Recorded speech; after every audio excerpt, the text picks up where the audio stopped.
So today we're going to be checking out a fresh gaming smartphone, the Red Magic 6R, where the R stands for racing. For some reason. It's a more affordable version of the standard Red Magic 6, which of course launched earlier in 2021. This bad boy will be going on sale from June the 24th from £419 direct from Nubia's Red Magic website. So surprisingly affordable considering it still packs in Qualcomm's Billy Big Bollocks Snapdragon 888 chipset, and apparently it also looks a lot less like it belongs in some sort of weird 1990s sci-fi movie. So let's check out that Red Magic 6R, get it all set up, do a good bit of performance testing with Genshin Impact, and also going to do a side-by-side comparison with the standard Red Magic 6 to see exactly what has changed up. And for more on the latest and greatest tech, please do subscribe and ding that notifications bell. Cheers! So let's have a gander at what you get in this very black box. Obviously one Red Magic 6R smartphone. You've got a 30-watt adapter, in my case a 2-pin one because mine came from Asia. Got a USB Type-C cable, which is of course appropriately red magic. And yeah, you get a Type-C USB to 3.5mm headphone adapter as well, because sadly there's no headphone jack on the Red Magic 6R. And that's almost it, but Nubia has also bundled in a condom case with the Red Magic 6R as well, just to help keep it protected from the elements / your own butterfingered clumsiness. So stick the Red Magic 6R side by side with the original Red Magic 6. You will notice it is a mite smaller, not a huge amount of difference, but it's a 6.67 incher compared with a behemoth 6.8 inch smartphone. And the Red Magic 6R is definitely a bit more subtle in its gamer stylings compared with the Red Magic 6. You don't have as many streaks of red. The camera chassis is shunted away in the corner, kind of looks almost like a regular camera chassis. But yeah, let's face it, this is still very much a gaming smartphone through and through. You've still got some of the weird angular design work here on the back end. It's nice and shiny up top around that camera chassis, and then you've got kind of more of a matte finish, which is good because that should hopefully help to mask any finger scuffs. Although of course when you are gaming on the Red Magic 6R, presumably you're going to be clutching it like this quite a lot, in which case yeah, that shiny bar up top is going to get just as smudgy. You've got a similar construction here on the Red Magic 6R compared with the original Red Magic 6. You've got glass around back, you've got nice metal, bit of edging, and then more glass up front. It's actually Gorilla Glass 3. One difference I certainly have noticed between these two Red Magic smartphones is that the 6R might not be much smaller than the regular 6, but it certainly is lighter at just 186 grams compared with that 220 gram heifer. And while the original Red Magic 6 came with the almost obligatory for a gaming smartphone light up LED elements here around the back, there's thankfully none of that RGB bullshittery here on the Red Magic 6R. And you can grab the 6R in two different colors. This is the silver model, but you can also grab it in black if you're kind of like Batman, you prefer your darker hues. And the button placement has changed up quite a bit for the Red Magic 6R as well. The power button's still in the same place, but as you can see, the volume rockers moved to the right edge, whereas you had vents on the original Red Magic 6 for that internal fan. You do still get those trigger buttons here on the Red Magic 6R, but if you flip around to the other side, you'll see that the little game space switch here on the original 6 is unfortunately missing in action on the racing model. And yeah, the 6R is a bit skinnier than the original 6, but unfortunately you do have that rather jutting camera chassis, whereas the originals was almost flush with the surface. And when you come to stick your SIM inside, you've got a choice of two different slots in that dual SIM setup. But sadly no space for a micro SD memory card to expand the 128 or 256 gigs of internal storage. Alright, Red Magic 6R all set up, ready for action. And what you got here, certainly as far as the software is concerned, very similar experience to the standard Red Magic 6. It's Android 11, of course, but on top of that, you've got slathered the Red Magic OS version 4.0. And as you can see, this adds in extra random bits like sponsored ads in the notifications, not ideal exactly.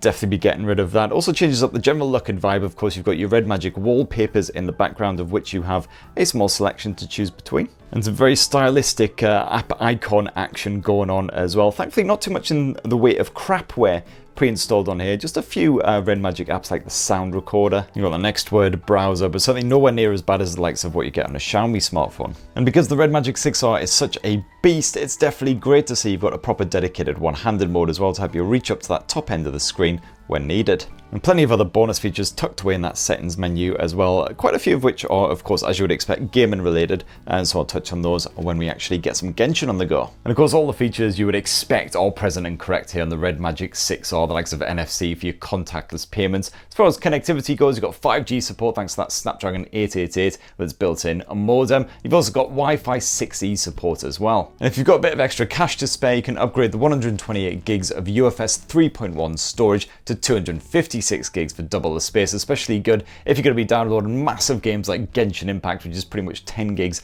by its friggin' self, especially as there's no micro SD support here. Now let's check out that display, and it's a 6.67 inch AMOLED screen, very similar to the original Red Magic 6, but just slightly smaller. That said, unfortunately the selfie cam is right there on the display, right in a central position similar to recent Samsung smartphones, rather than hidden away in that top bezel like it was on the original Red Magic 6, so will slightly intrude on the action. It's a Full HD Plus resolution, so despite the rather spacious panel, those visuals come through nice and crisp. The OLED tech means that colours are nice and punchy. You do have vivid mode set by default, but you can bump that down to a more natural mode if you prefer more lifelike visuals. And Nubia was a bit vague on whether there was actually any HDR10 support here on the Red Magic 6R like the original. Certainly Netflix reckons there's no HDR capabilities right now, but that might just be that it's not supported in that app just yet. As for the refresh rate, well, the Red Magic 6R tops off at 144Hz, so not quite as strong as the 165Hz effort of the original Red Magic 6, but let's face it, my knackered old peepers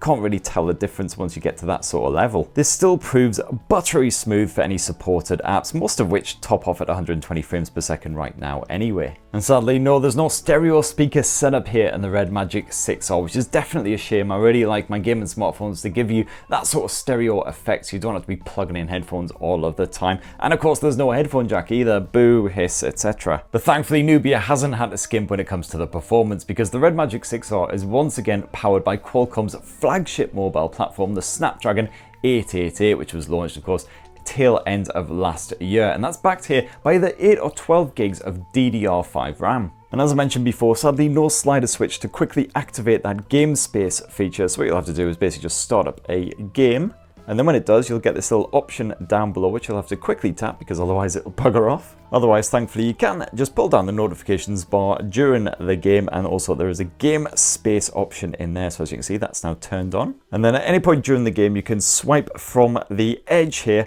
and as you can see there, you'll pull up the game space menu, which as far as I can see, seems to be exactly the same as on that standard Red Magic 6. So for instance, you can see exactly how much pressure has been put on your CPU and your GPU, as well as your network. You can change up the screen brightness in a jiffy, as well as the refresh rate. If you find yourself playing a really resource guzzling hardcore title on those top detail settings like the Genshin Impact, well, you've got the game enhancement feature, which you can use to get a bit of GPU turbo action on the go, or just go for all out super performance. You got some other handy features in here as well, such as the aiming assist as well. So for instance, if you don't have any kind of reticule there on the center of your screen, you can add one yourself. You can make it different colors, all kinds of stuff. And you've also got the likes of the hunting mode as well, which inverts the colors, which can help you to pick out any sneaky little gits hiding away in the scenery somewhere in the background. You could also record the action for posterity. You've got your macro feature, all kinds of stuff to play around with. Definitely highly recommend blocking messages if you don't want to be distracted at all, and blocking calls as well. And then of course you've got the shoulder trigger feature as well, which is highly recommended for fast-paced action games like Call of Duty Mobile. All you need to do is drag the left and the right buttons to exactly where you want them. So for instance, left button for aim, right button for fire. We've got vibration feedback on as well. And now should be able to aim with that left trigger button, as you can see there, and fire with the right. So I did a good bit of gaming with Genshin Impact jacked up to the maximum detail settings, set at 60 frames per second as well. In Game Bench, I set the performance modes to max as well to sort of give it a fighting chance. The screen seems reasonably responsive. You've got a 360Hz multi-touch sampling rate similar to the original Red Magic 6. I did find in Call of Duty Mobile I did actually have to bump up the screen sensitivity a little bit because I didn't find it was quite as fast as I liked it, but in Genshin Impact no such worries. And the performance when playing Genshin Impact was certainly absolutely fine on those maxed out settings. At least it was for about sort of 25 to 30 minutes. Didn't notice any drops in that frame rate, nice and silky smooth even during intense combat, during which I occasionally got my ass handed to me admittedly. However, once we hit around sort of 25-30 minutes, the phone was really starting to get very hot indeed, especially up towards the top end, and that's when I noticed that the frame rate was starting to drop. as confirmed by the Gamebench benchmarking tool I was running in the background. In fact, things started to seriously slow down to the point where I had to actually bump down the detail settings, turn it off that performance mode to try and allow the phone to cool down a little bit. And Nubia has stuffed plenty of coolant smarts inside of the Red Magic 6Rs. You've got a vapor chamber, you've got copper heat sinks, you've got thermal gel. And unfortunately, unlike the standard Red Magic 6 and the very best gaming smartphones out there, the coolant tech just can't keep up with the performance when something as demanding as Genshin Impact on those max detail settings comes along, so you will notice some serious throttling. Of course, this is quite an extreme scenario. You can still play Genshin Impact absolutely fine on just the standard detail settings without overheating and absolutely balking the Red Magic 6R. And of course, games like Call of Duty, PubG, all that kind of stuff play like a dream. And as always, I really enjoyed those shoulder triggers as well, which really helped out when gaming on the likes of Call of Duty, Genshin Impact, anything where fast-paced action is involved. You got 400 Hz response rate in there, so next to zero latency. You can even tinker with the pressure sensitivity in that game space menu as well to get them set up exactly the way you like. As for the battery, well, it's a 4,200 mAh cell stuffed inside the Red Magic 6R, which is significantly smaller than the 5,000 mAh battery crammed inside the Billy Big Bollocks Red Magic 6. If you filled the Red Magic 6R's battery so it was 100% and then played a good bit of Genshin on those top detail settings, you'll find that that battery will be drained in about 2 hours. But of course, that was with GameSpace's performance mode maxed out as well. So if you're just playing the likes of PubG, CoD Mobile, you don't need to get that sort of serious grunt on the go. That means you'll get much longer battery life. If you do find you're running out of juice, well, you got 30-watt fast charging on the Red Magic 6R, which ain't too shabby. You've also got the charge separation feature built into GameSpace as well, which allows you to plug in the phone and keep it juiced up without actually charging the battery at the same time to help prevent the overheating from being quite so bad. And the camera tech has changed up a little bit for this racing model as well compared with the original Red Magic 6. So what you've got here is a 64 megapixel Sony IMX682 sensor, but it does shoot at 16 megapixels by default. You've got the usual AI, smart, HDR, filters, all of that good stuff. You can also switch to Pro mode if you want to have a fiddle about with the white balance, the ISO levels, all that good stuff. And as well as that 64 megapixel primary sensor, you've also got an 8 megapixel ultra wide angle effort as well if you want to shoot a very different viewpoint. Plenty of other bonus modes as well, including of course the obligatory night mode for shooting your low light shots, and a bit of portrait mode action as well, which uses the 2 megapixel depth of field sensor to just help provide a nice bit of bokeh action in the background. You've even got a 5 megapixel macro lens on here as well if you want to get really up close to your subject. And as you can see there, bugger tons of other bonus features, pretty much everything you could possibly ever dream and hope for. And if you switch to the video mode, it's in full HD resolution by default, but you can actually switch that all the way up to 8K, believe it or not, recommended for outdoor use.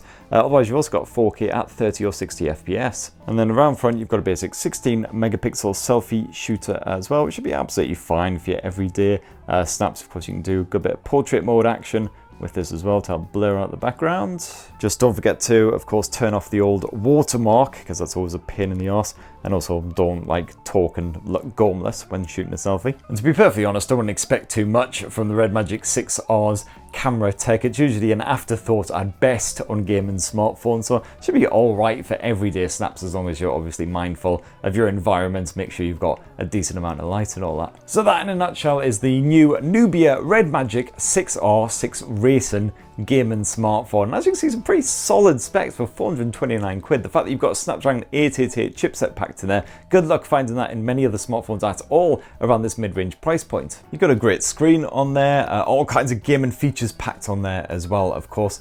So definitely, if you are a gamer on a bit of a tighter budget, can't quite stretch up to the standard Red Magic 6, like the Black Shark Pros or the ROG phones, of course, then definitely could be an option. Just be mindful that it is limited despite that Snapdragon 888. The coolant tech can't quite keep up with the likes of Genshin Impact on those maxed out detail settings. So that's my thoughts anyway. It'd be great to hear your thoughts down in the comments below. Please do click subscribe, ding that notifications bell, and have yourselves a fine rest of the week. Cheers everyone, love you.